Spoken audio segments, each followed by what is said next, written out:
definitely not the kind of production that I was hoping for with January to start the year off, but I feel like I'm always a little bit slow with my number of books, and I had some things I was really taking my time with and some bigger ones, so I think it all worked out.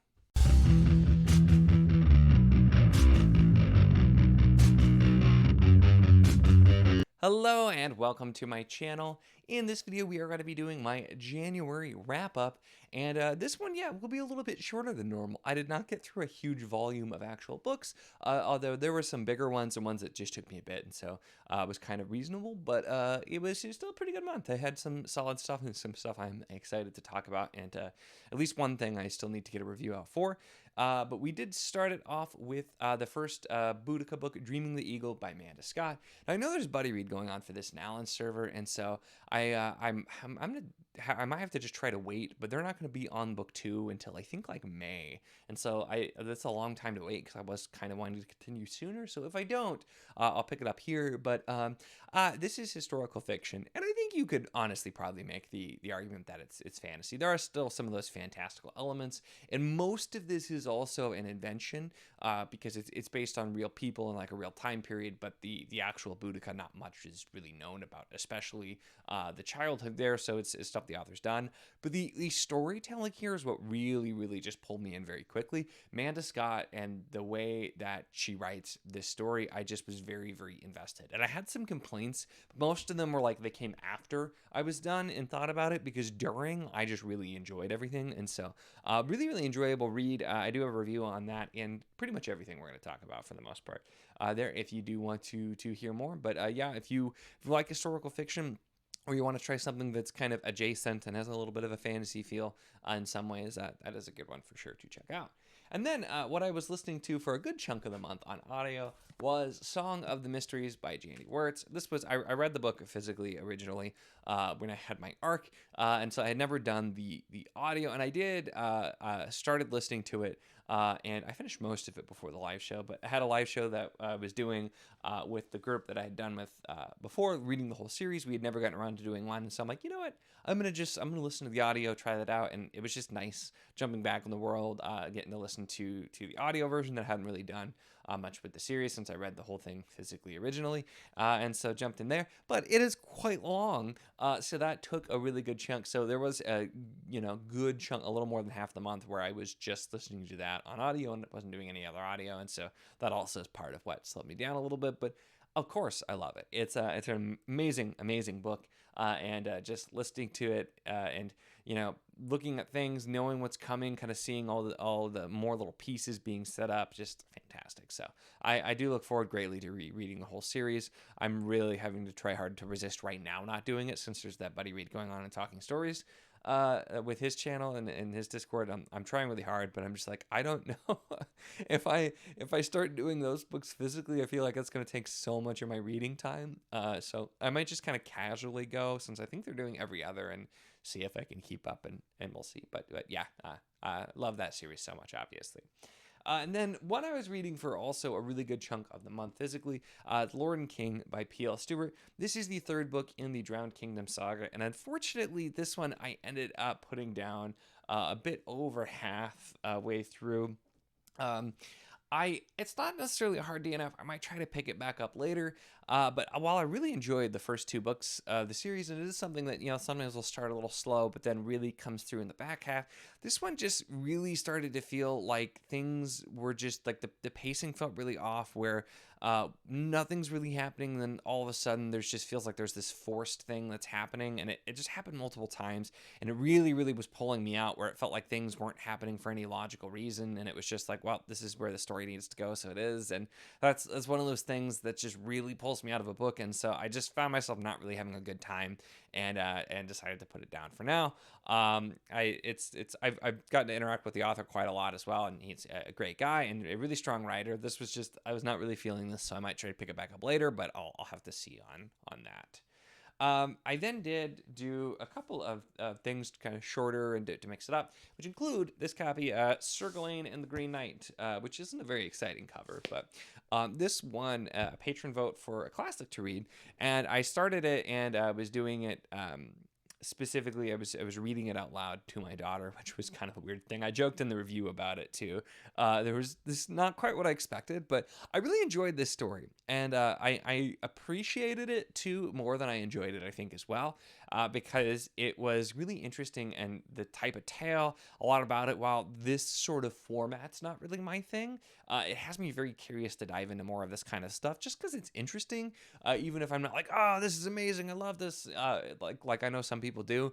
It was really interesting going back and reading this kind of format because of the way that it's written in like a sort of verse and everything, and it's just is really interesting, and you can see shades of it in so much fantasy, this type of stuff, which is why I really like seeing some of those foundational things. So I had a really interesting time with that one as well.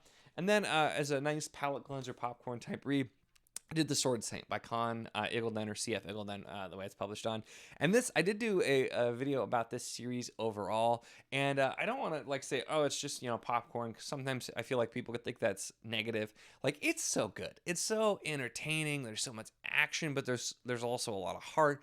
He keeps you guessing. It's just, there's so many things that he does really well here in such a short trilogy. The books are all very short, and there's not a lot of time. Things move very quickly. So yeah, sometimes pacing's a little weird because we're just flying through things, and there's also some stuff that's just sort of zany or feels like odd, but it kind of just fits, and that's what gives this particular series its charm, is you just have to accept that this is more about just, being entertained, having all this crazy stuff happen, and it does end up being really cohesive. So this is just, each of these 3 books worked really well when I just needed something kind of short and different to really a fun read, and it was a really fun series for me. I've really enjoyed them, and I'm very curious to see his actual historical fiction, because I know that's what he's really known for, and this is quite different.